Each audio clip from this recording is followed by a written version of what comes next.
السلام عليكم ورحمة الله وبركاته. كي دايرين؟ لاباس عليكم؟ كنتمنى ان شاء الله تكونوا كاملين بخير وعلى خير. اليوم ان شاء الله جيت نشارك معكم الطنجية المراكشية. اليوم ان شاء الله غنديرها في الطاجين. وخا سبق لي وعملاها في القناة، عاملاها في الطاجين كتجي رائعة بحال اللي طيبة في الطنجية.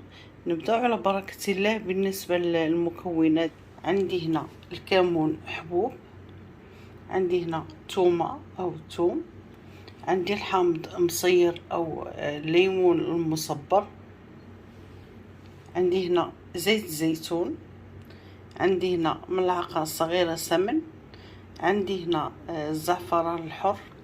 الطنجية هذه إن شاء الله غادي نرافقها مع الفواكه المجففة كيف ما كتشاهدوا. عندي هنا البرقوق وعندي المشماش وعندي الاناناس، يعني كتغيير من عندي انا. ولو حابين ديروها غير بدون ممكن.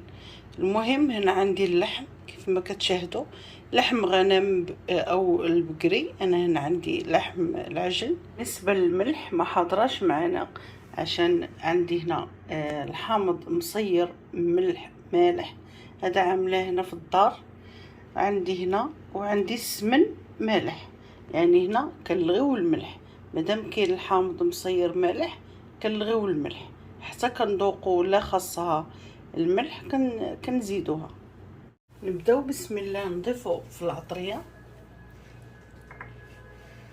نضيفو الكمون،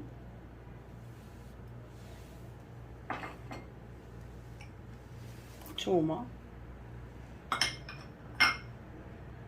الحامض مصير،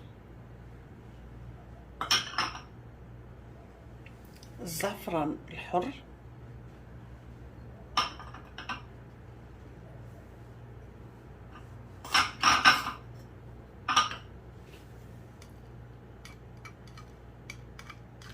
نضيفو السمن،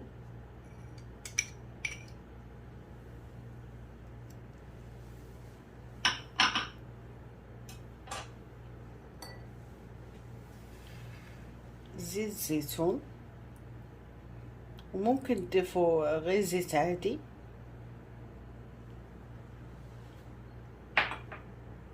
غادي نخلط هادشي مزيان ان شاء الله ونرجعو. من بعد ما خلطت العطريه كلها والسمن والزعفران والحامض، دلكت الحيمات بهذيك البهارات كلها والحامض والثومه. دابا غنضيف ان شاء الله الفواكه المجففه. من بعد ما ضفنا الفواكه المجففه كما كتشاهدوا، بالنسبه للماء ما غنضيفش الماء نهائيا. طنجيه ما كيدارش فيها الماء نهائيا، كنخليو كنقصو نقتلو عليها النار، كنخليو النار بسيطه على الطاجين طيب على راحتها. وداك اللحم هو اللي كيطلق هذاك الماء ديالو صافي، وهو اللي كيطيب فيها. قد ما نقصو النار قد ما كتجي الطيبه هكا على راحتها، كانها طيبه في الفاخر او عند الفرناط شي مثلا. كتجي في الطاجين وعلى الغاز كتجي اكثر من رائعه. انا سبق لي وعامله كيف ما قلت لكم، عامله طواجن طنجيه في الطاجين. دابا ان شاء الله غنغطيها بورق الزبده ونحط عليها الغطاء ونقص عليها النار كيف ما قلت لكم، نقتل عليها النار ونخليها طيب هاد الطنجيه في الطاجين على راحتها.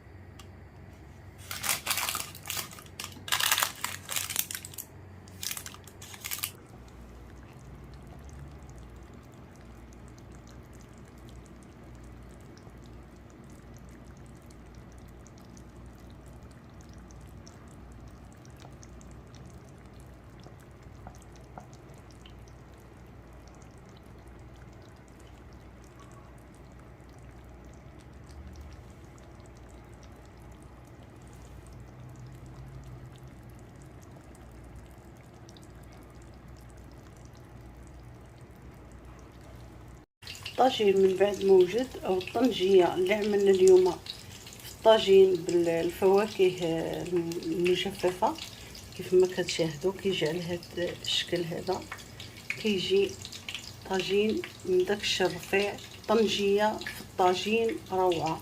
كنتمنى ان شاء الله تجربوها. جا على هذا الشكل هذا، المريقه كيف ما كتشاهدوا واقفه، اللحمات محمرين كيف ما كتشاهدوا.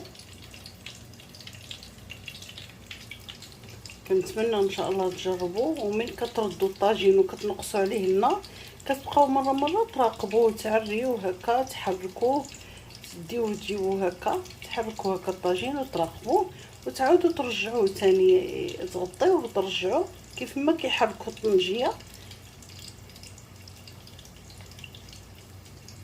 بالنسبه للحم كيبقى على حسب الكميه اللي نتوما حابين تضيفوها، وعلى حسب الاسره ديالكم. ممكن هكا طاجين كتعملوه هكا في شهر رمضان ساهل، يعني على حسب الامكانيه ديال الانسان يدير اللحم على حسب الجهد ديالو، يدير طنجيه زوينه بنينه ان شاء الله تعجبكم الا جربتوها. وكنتمنى انه يعجبكم وتجربوها، ولا جربتوها بالصحه والراحه. وما تنسوناش من الدعاء في هذا الشهر الكريم.